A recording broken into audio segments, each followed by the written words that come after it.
From Arkansas's breaking news leader, Fox 16 News at 9 starts now. It's going to change here. Police officers are going to be getting to be held accountable for their actions.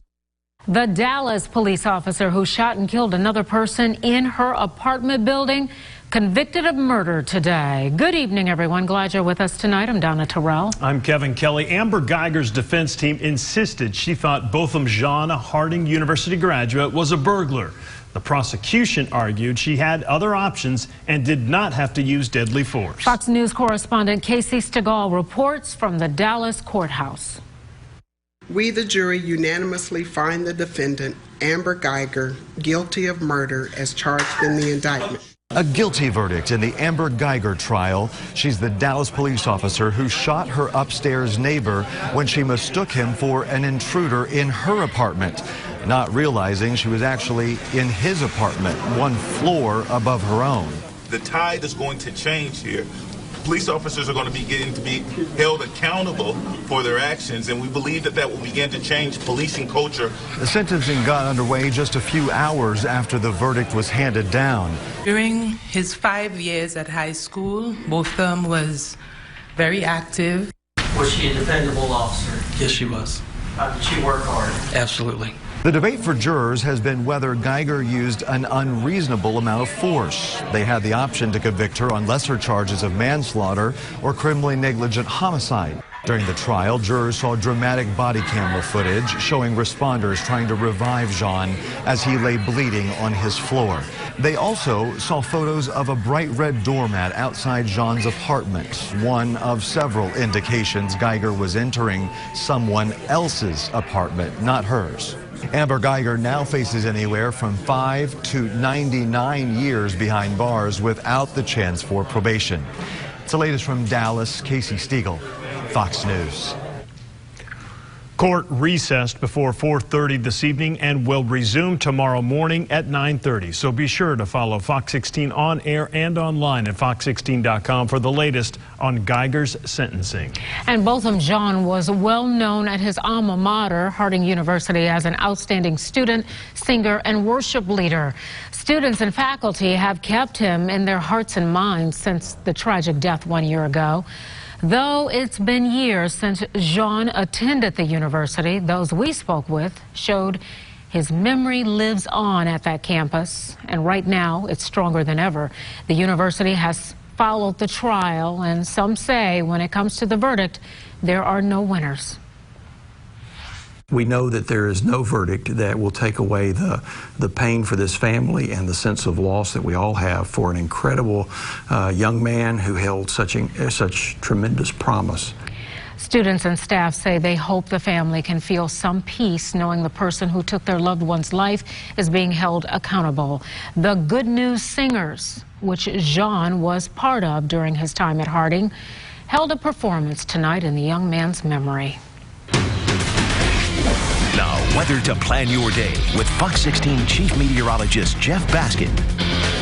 And rolling into October, still feeling like more the middle of summer. With temperatures up into the low to mid 90s, 93 in Little Rock, missing the record high by just 1 degree, 95 in Hot Springs. And look at Camden, just shy of 100 degrees this afternoon. And it's still pretty warm out there for the most part, in the upper 70s to low 80s, although still 86 in Hot Springs, 77 in Pine Bluff, 82 right now in Stuttgart. So unusually warm and muggy for early October. As we take a look at the satellite and radar, not much going on. That's thanks to a big area of high pressure dominating the southeast, keeping things very hot and very dry, and not a whole lot of change as we go into tomorrow as that high remains strong. Although by later in the week, that high starts to break down a bit, and that's going to allow a front to approach with some somewhat cooler air as we get towards the end of the week, but you might have to wait a little bit longer before you really talk about a significant shot of cool fall-like air. Hour-by-hour forecast for tomorrow, temperature starting off in the low 70s, warming up quickly near 90 by lunchtime, afternoon highs low to mid 90s. We're talking near record heat.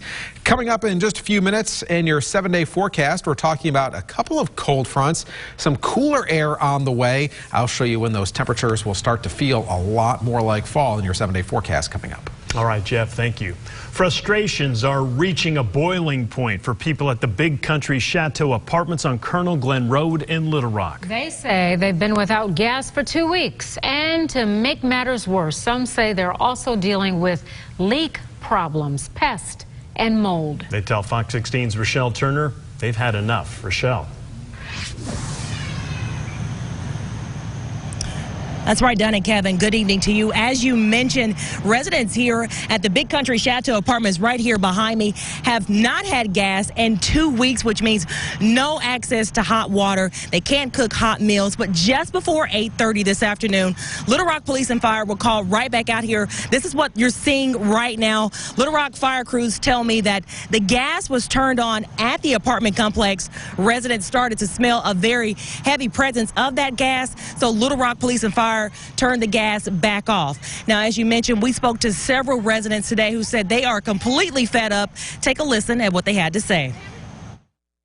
On my birthday, I don't have no air, and they've been leaking ever since they left. Sharon Boyd is supposed to be celebrating her birthday. Y'all have to excuse how I'm packing up and getting out of here. Instead, she's moving out of the Big Country Chateau Apartments in Little Rock. All this leaking and stuff. All this water, look at that. I'm stepping in number water. She's using this pump to clean up the mess. Like a little river up in here. And say these living conditions are causing health concerns. All that mold and stuff. All over there. She's not the only one who's tired of the problems. Because the air conditioner. I've been here since June the 1st, and we've been out of gas since September the 16th. No gas means no hot water and no way to make a hot meal. We have no explanation as to when or how much longer we have to wait for it. She and several others have been trying to make ends meet. We've been boiling water out of the microwave. And we've been using the barbecue grill to survive. Tenants say a gas leak is causing the problems. So we're just waiting around, wondering. We called the front office, hoping to get some answers. At the tone, please leave your name, phone number, and a brief message. People say they've had enough. I'm ready to break my lease. They just need to tear this place down.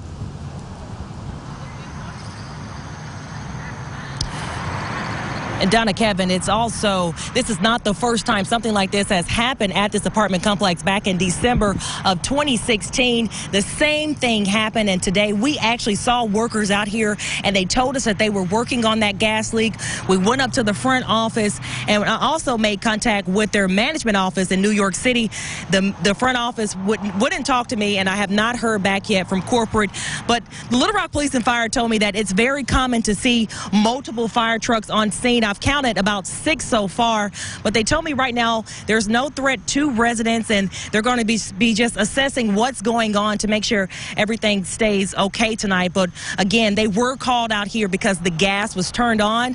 When they got out here, residents said they smelled a very heavy presence of gas, so they turned the gas off. So that's where we're at right now in this situation. So I've been working to try to get a hold of some of those residents I spoke to try to see what they may have smelled or what they saw and what prompted them to come back out here again. For now, reporting live in Little Rock, I'm Rochelle Turner, Fox 16 News. And you know what, Rochelle, just to clarify, you've been working on this story all day, and then tonight, just before your live shot, you discover that, that they're out there turning the gas off again because of the smell. I just wanted to point that out. This is a story you've been working on all day, and then it continues to unfold throughout the day.